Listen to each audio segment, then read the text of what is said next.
And we're being recorded. All right. Well, hello again. Nice to be presenting from Florida to colleagues in Canada, whereas some of you may know I spent a good part of my career. In any event, my name is Michael Meth, and on behalf of Lindsay Wharton, our extended campus and distance services librarian at Florida State University, as well as Michael Pritchard, distance library service specialist, also Florida State University Libraries, I want to welcome you to our session today. During today's session, we're going to share with you our story of how the FSU Libraries developed a project that identified library license materials that are electronically available and are listed as required materials for the spring 2021 term at Florida State University. We're very proud of this program that supports access and affordability efforts that we see as paramount in student success. Not to steal the punchline that you're going to be seeing later, but using this pilot and the data we found, we identified 848 total titles for 382 courses for the spring 2021 term. And then we did this again for the summer 2021 term. We're working on the fall 2021 data now. And you're going to hear a little bit later in the talk how much money we saved our students by doing this project. Overall, we believe that this is a really, really high impact program that supports students' access, student affordability, and we are very, very proud of it. And we also believe that the program that we ran and the process that we use can be replicated by any college or university. So you want to know how we did it? I'm going to turn it over to Lindsay, who's going to get us started. Thanks, Mike, and thanks everyone for joining us to learn more about this program and the work that we've been doing. So we're going to start out, and Michael is going to talk a little bit about our pilot, talk about our process, what we found, and our experience of how we launched this program. We want to be really transparent about what worked and what didn't work. So I'm going to talk a little bit about the challenges we faced and we continue to face, but also hoping that we can offer some recommendations based on our experience that if you decide to implement a program like this at your institution, you can use as your keys to success. And lastly, we'll talk about our next steps of this project and what we see as the most important things moving forward that are probably going to be on more of a long-term basis. So to start out, I wanted to talk a little bit about the background, how we got started on this project and what the work that came before it. So at Florida State University Libraries, we've been involved in OER since about 2016. Our OER initiative includes alternative textbook grants. We have cross-campus collaborations and partnerships with our Center for Teaching and Learning, with our Office of Distance Learning. And so we've been able to reach out to many places to start working on affordability initiatives together. We've hosted OER symposiums. We hosted local sort of citywide OER summer school for instructors that was open to our community college and other institutions as well. We've done student engagement. So we've had a lot of sort of small scale projects around affordability and around OER. But I was really interested in exploring how library licensed material could expand the amount of resources available for especially higher level coursework and complementing our sort of OER advocacy work. Open will always be the high standard, but the library licensed material really does fill a gap in trying to find some alternatives to textbooks for certain courses. And so that's a big, also something that comes up a lot when we're talking to instructors, that they just can't find open textbooks or OER that fits their course material. We at FSU Libraries have been expanding our ebook collections exponentially in the last 5 years, 10 years. We purchase more ebooks than we do physical books. And I also want to be very clear that this program is actually all to the credit of other peer institutions, which I got a lot of inspiration for. The first time I had read about this was actually, we were lucky to write a chapter in a book about case studies and affordability initiatives in higher education institutions. And I read a chapter written by Penn State Libraries and a colleague I knew who had implemented a program like this at Penn State. So I was actually able to meet with her and talk about their process. She shared with me their workflow. She shared with me what worked for them, what didn't work for them. Additionally, Arizona libraries, Arizona University libraries had done something like this. Our colleagues in Florida at University of South Florida had a program like this. So I want to be very clear that all the credit goes also to our peers, and lots of inspiration from other OER sort of trailblazers. And that's another reason why we're doing this presentation, because we want to share what we've learned in our process in hopes that we can pay that forward. So we were continuing to research how we could actually implement this, what it would look like. This also led us to LSU, Louisiana State University Libraries. There's someone who we actually modeled part of this program after, which we'll talk more about later. But using all this inspiration, we were able to craft a pilot program that looked at different programs, but also were able to apply them to the specifics of our institution, our needs, our faculty, and using our experience in affordability initiatives before. And I'm going to hand it over to Michael to talk about our pilot. Thanks, Lindsay, of course. So I really want to reiterate what Lindsay has already said in explaining that this is a project that would not have been possible without the constant support and collaboration between several of our campus partners and internal library departments, as well as the other external university partners she's already mentioned. To obtain a list of all the textbooks for each semester, we worked diligently with the registrar's office to receive a spreadsheet as soon as it was available. We continued our ongoing consultations with our Center for Academic Retention and Enhancement to identify high enrollment, high fail courses, so we could begin targeting courses that did not yet have ebooks available through the library for potential purchasing.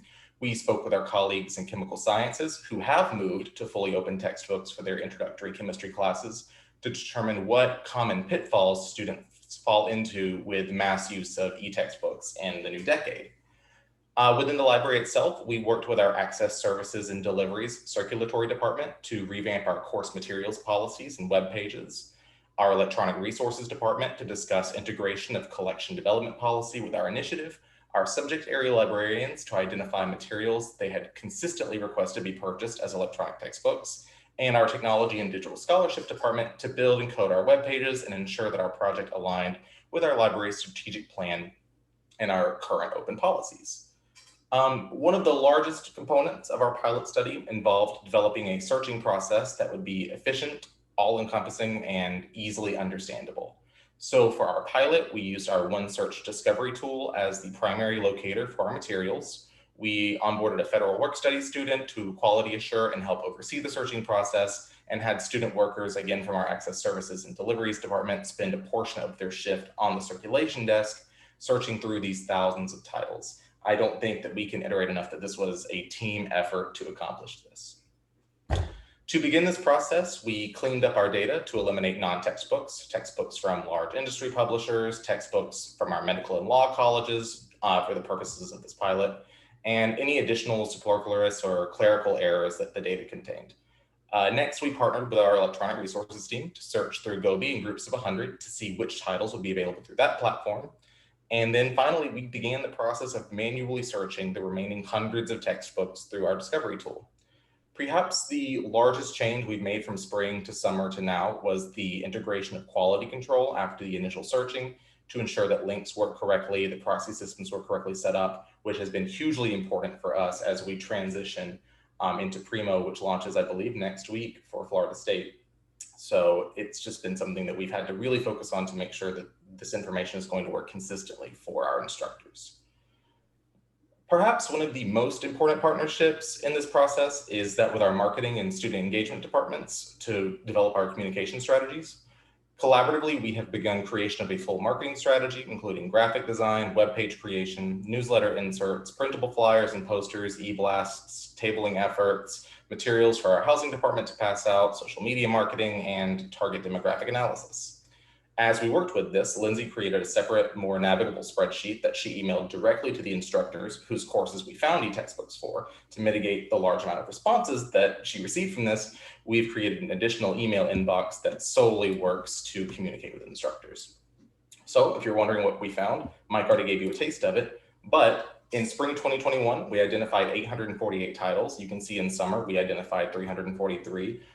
number that makes sense given the fewer amount of classes we have in our summer semester.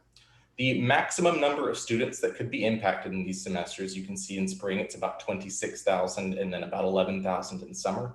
And what that represents is if all of these courses had full enrollment and all of the courses switched to these e-textbook platforms, that's the number of students that would be saving on textbooks.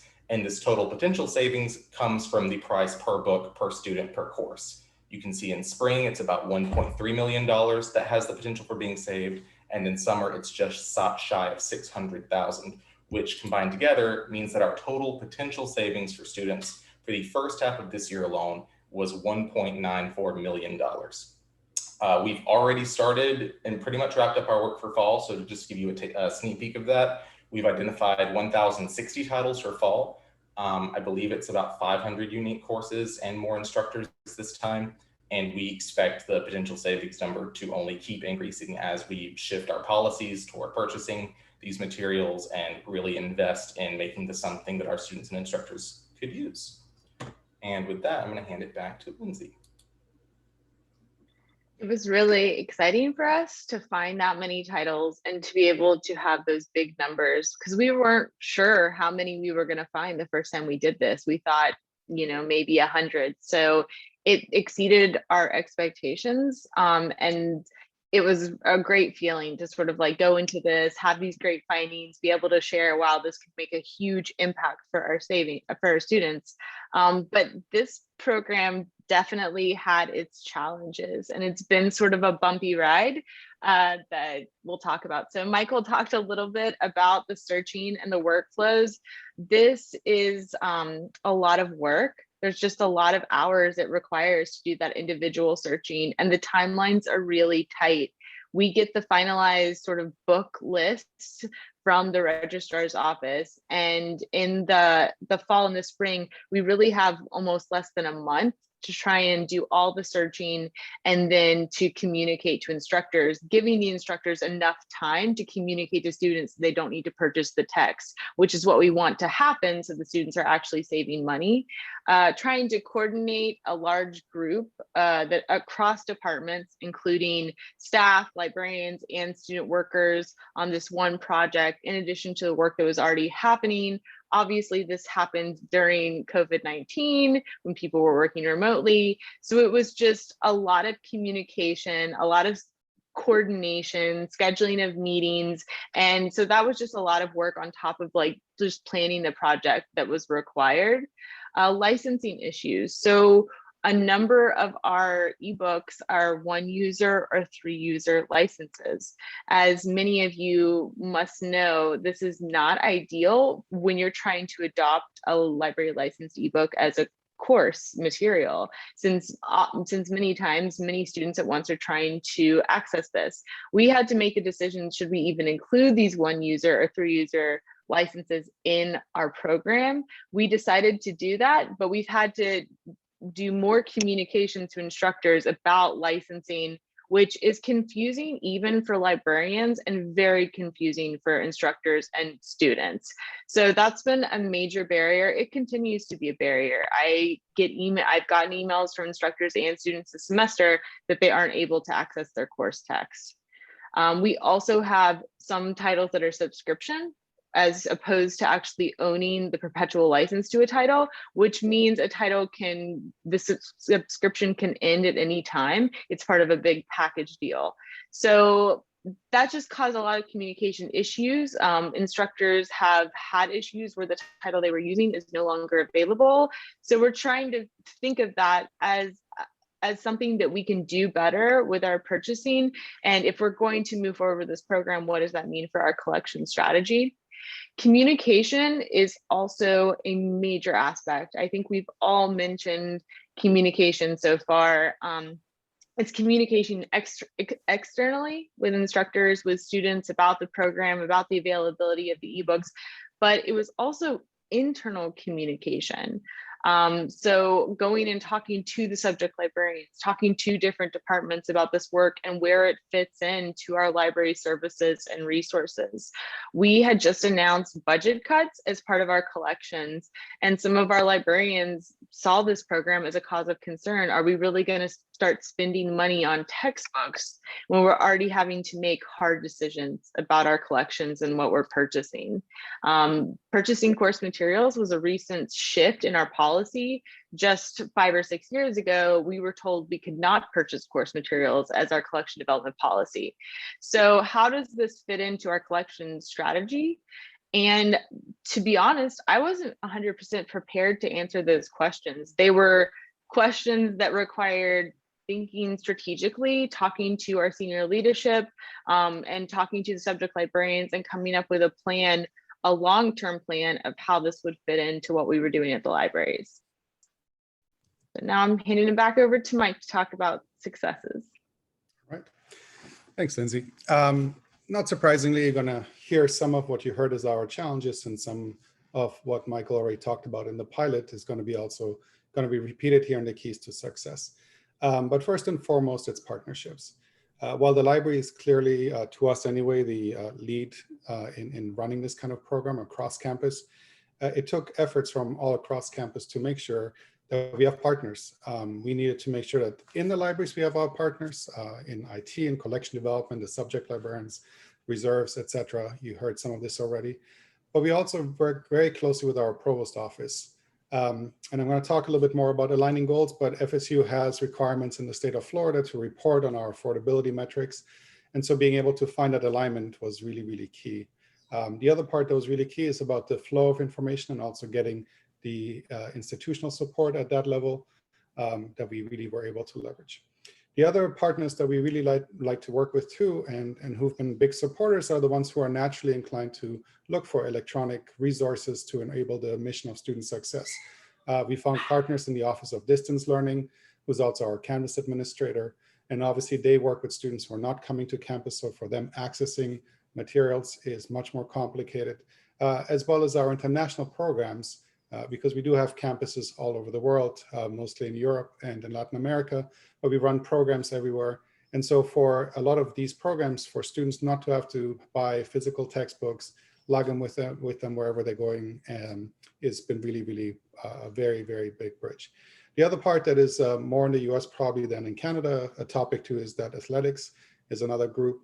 And that one of the reasons for that is that the basic form of scholarship is just a material scholarship that supports purchase of textbooks. So we also have a natural partner there.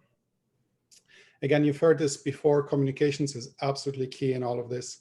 There's no point in running a project and not letting anybody know about it. But also, as we said, you need to build the support.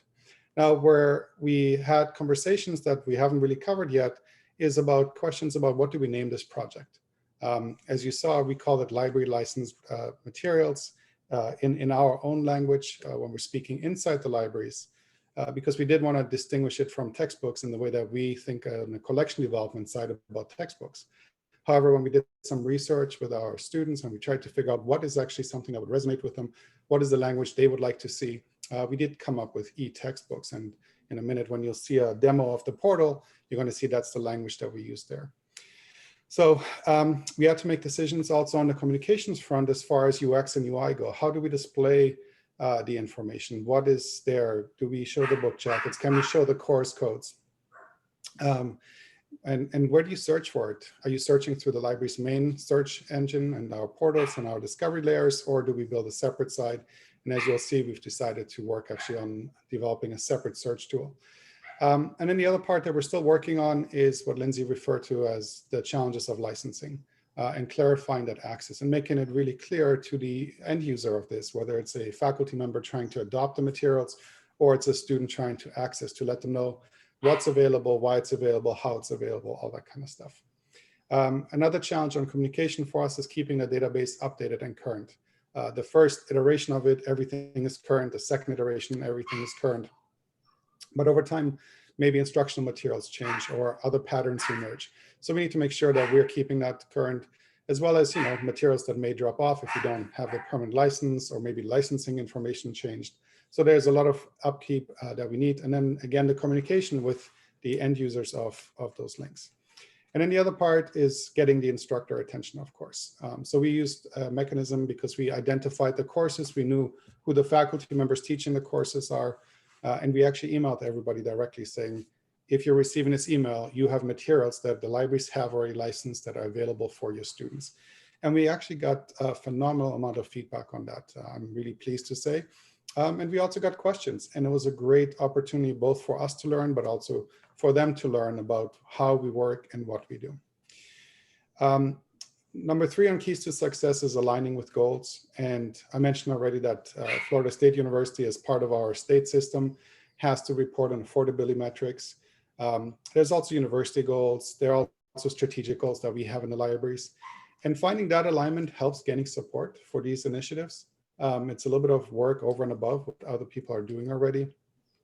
But if you can articulate towards those goals, then it becomes much easier to find the support. Where I think a challenge lies in that also to address is that it is really important to understand when you get a sense for what the goals are that you're trying to align with, to understand what data do you need to collect, and then how do you report that data back on what frequency. And finding those right metrics is another process of just calibrating and honing in. So again, to ultimately gather the support. And the last key to success, and maybe it seems so trivial, but one of the biggest challenges was just to get started. And that is, again, the challenge of finding,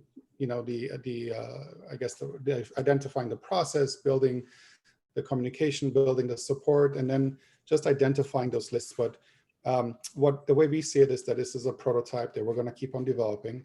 And I would encourage you to see it as the same thing, rather than trying to deliver the perfect project. See if you can just get something out, see if you can get some responses, and then from there, as we're doing right now, building it by semester. And ultimately, as we see the usage increase, we're hoping that this will become a very solid part of our development strategy that will be recognized in the library. So with that, I'm going to turn over to Lindsay and Michael, because I'm sure you're wondering, all right, so how does this all work? So here's a live demo. Enjoy. Yeah, so we're going to share our screen and show actually what our e-textbook portal looks like. This is something that I mentioned we were highly inspired from LSU libraries who we met with, and they gave us the information. And so we developed this portal where we actually take our spreadsheet, our list, and this is what it looks like. So we call this e-textbooks for students, and you're able to search by keyword, by course prefix. And you can see actually that we keep this pretty simple. We do have the book jacket that's available there, and then we have the course code, so the course prefix, the course number, and then the section. We also have the instructor and then the title, and that links to the book, to our ebook in our collection. So you're able to go right to the ebook. So as part of the demo, we will also show you what we're thinking most students will do, which is search by their course prefix. So there we're going right to the book, the World Wars ebook that is available. So if you go and you search narrow by course prefix, we'll use CCJ, which is our criminology prefix. And if we search, we're going to be able to pull up all the books that are available for our criminology courses. And so that way students can go in and search by their course prefix and see what's available. And you can see we have like multiple pages. We even have a placeholder image there if the book jacket is not available. So that way it gives it a uniform look to the entire portal site. We, as well as part of our portal, we do have a page of information just for instructors that includes sort of like an FAQ about how does this work? How would you access ebooks? Some of the big questions that we get about the program, as well as we have a form for filling out any questions or issues that come up. So making sure that we're offering information and sort of trying to be proactive and talking about, can all textbooks be included in this program? Which the answer is no, unfortunately not. So yeah, this is our portal, and this is what we're sharing with instructors when we do our communications as well. So then talking about what's next, what is the next part of this program? So our portal is going to allow us to better promote this program and communicate with instructors as well as students. Michael mentioned we've been working close with our marketing and communication team, and we're hoping to do a big fall engagement and outreach push so we can especially push this through to students, get them into our portal, searching what ebooks are available as coursework so they can see which textbooks they have to buy and not buy. We're also going to continue advocacy internally. We've submitted this as a library strategic initiative.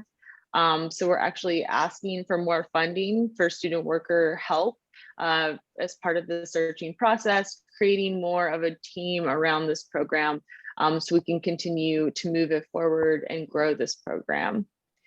And then the last is the collection strategy piece, which I mentioned before.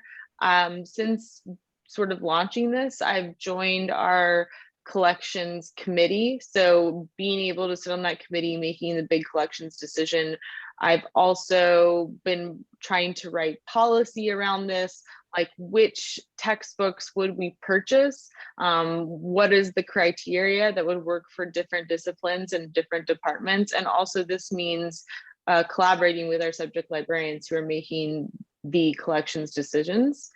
It also is about continuing work to really build student-focused collections. We are a research university, but at the libraries, we are student-focused as well in our programs, our services, and our resources. And so a lot of this work is just advocating for students, advocating for saving students, and all the reasons that come behind OER and our affordability initiatives. And just to sort of close this out before we open it up for questions, I wanted to share some feedback we've gotten from a student and from an instructor that I think this is a really good example of the type of really positive feedback we've been getting. Students and instructors have sent us really encouraging emails about this work. So the student one says, it's well known that textbooks can be an onerous additional cost for those pursuing any degree. So it was a welcome and extremely helpful surprise when my professor announced the library had added an electronic version of the course textbook.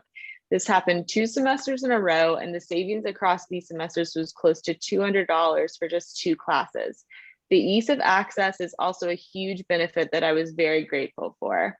And we're also seeing instructors giving us very positive feedback and how not only is this saving their students money, it's helping their pedagogy and them prepare for classes, having access to that book and just seamless access from anywhere, anytime. So this has really helped us going and has pushed us forward in seeing that this is a really high impact program.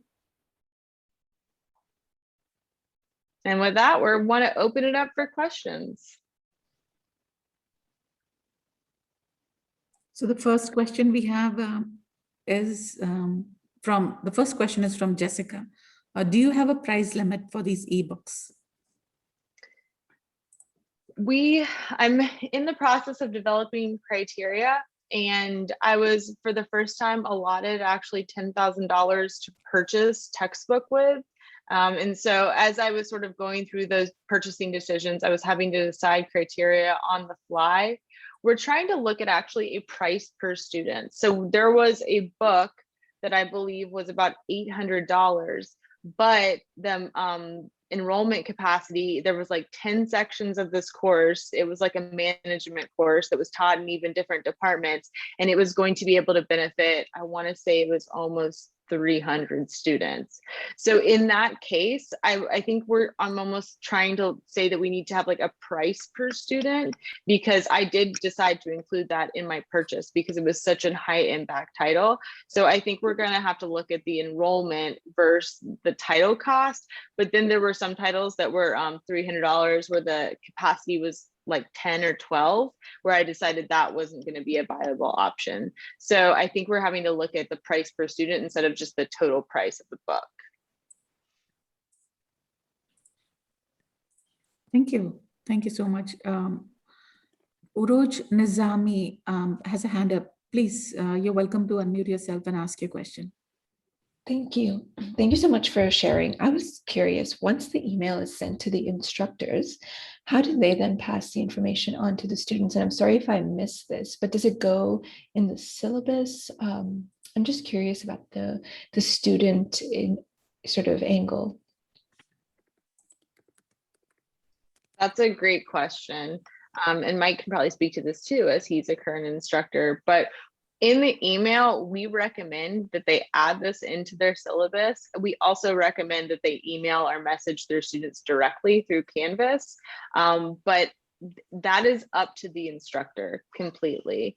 And so in a way, we have a hard time sort of closing the loop and knowing whether students are actually getting this information that we're sending out, which is one reason why we have put all this work into creating the portal, so we can also do student-focused outreach.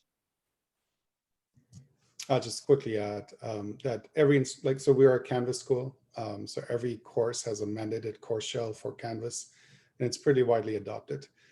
So however instructors post their reading lists and their syllabi, that's usually how it is being distributed for those who are accepting it. And that's what we do. And there's another question coming up, I think, about course eReserves. It's pretty much the same process where we are just following that same model where we're sending out the link and then instructors have the option to do it. This is not mandatory at this point, but I will say, I hope that, with success, we're going to see more usage. And a lot of it is just education. And I think there's a lot of hesitation by a lot of instructors for using electronic resources, especially when it's long form book materials. And so just working through that and overcoming that on an education basis, and certainly on a one-on-one often, has been really instrumental. Thank you, Mike. There are a couple of more questions posted in chat, so I'll read them quickly.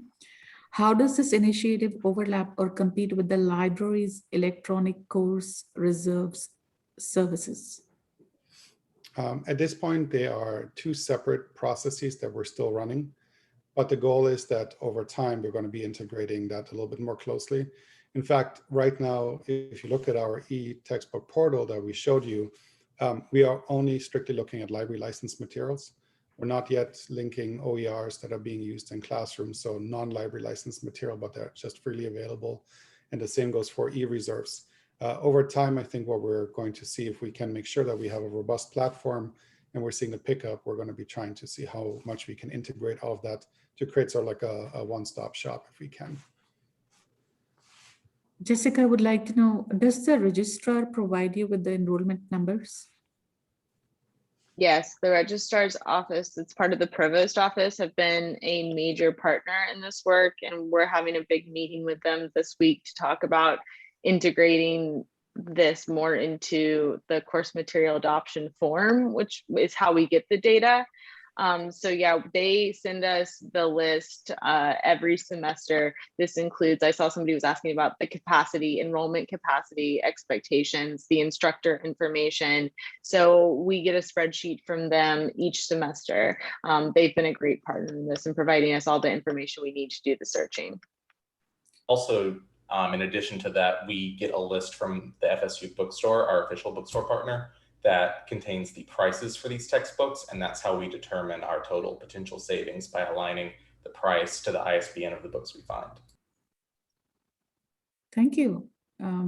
Next question is about copyright. Interested in the copyright differences in Canada versus US in this model. What are your comments? I think you can see from the hesitation that none of us are jumping on that topic, that none of the three of us are copyright experts. If you're curious, we can probably put you in touch with our copyright librarian, who's actually also formerly from Canada. So he's quite well versed in both Canadian and US copyright. In general, I would just say that these are library licensed materials. So as long as they're for educational use and used within the licensing requirements, there really aren't any concerns with that as far as I'm aware. But if you have a more specific question around the copyright issues, maybe you can just let us know, and we can make sure either we can try to answer it, or we can get you in touch with the person who's our expert. Yeah, I would also say that this mirrors what many other industries are facing with the onset of COVID-19, in that the consumer need and the need of our patrons vastly outstrips legislation. So there's kind of a catch up in getting copyright laws adjusted to this. So it does become kind of a gray area, at least in the United States. And I would feel like that may be an international issue as well. I will also say that I haven't received one copyright question.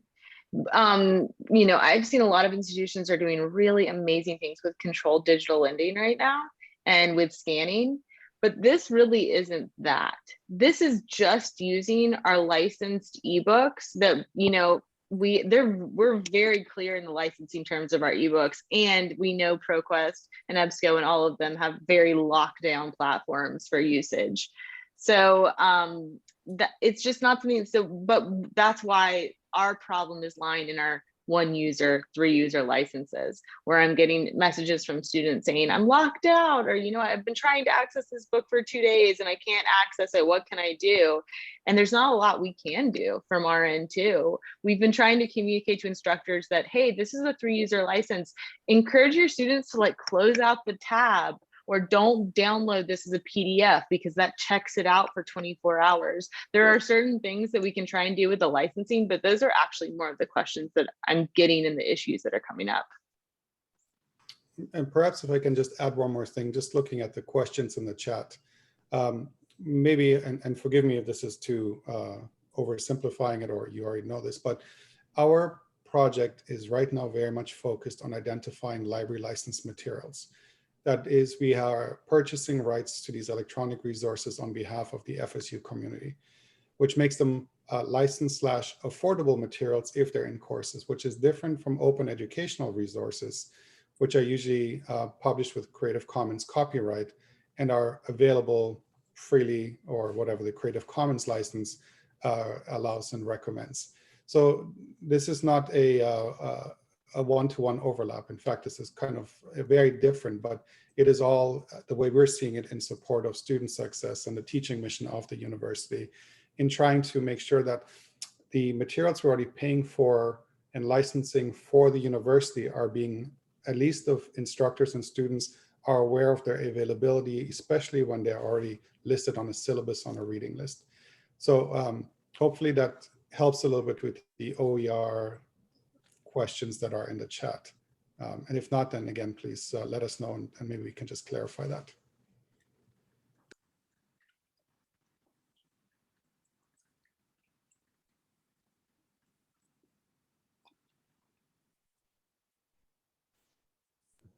Just maybe seeing in the chat, another comment is by Arush that at KPU, they're working with the Office of the Registrar to add an attribute to the course registration system to indicate if a course will not require a textbook. This way, they hope students can have some agency around textbook costs.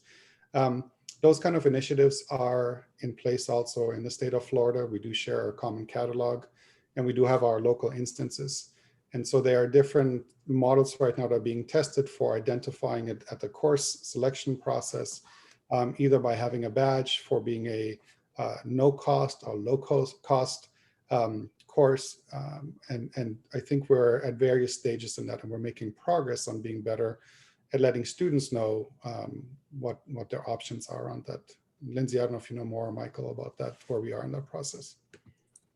Yeah, I mentioned I'm part of our statewide group. We are part of a Florida Academic Library Cooperative, and we're having those conversations on a statewide level, but it's just, it's easy to get stuck in the weeds. We've been talking for weeks about whether is it going to be only Z courses, like zero cost courses, or would it be any courses that's $25 or under, which is also what I think Oregon and Washington have done.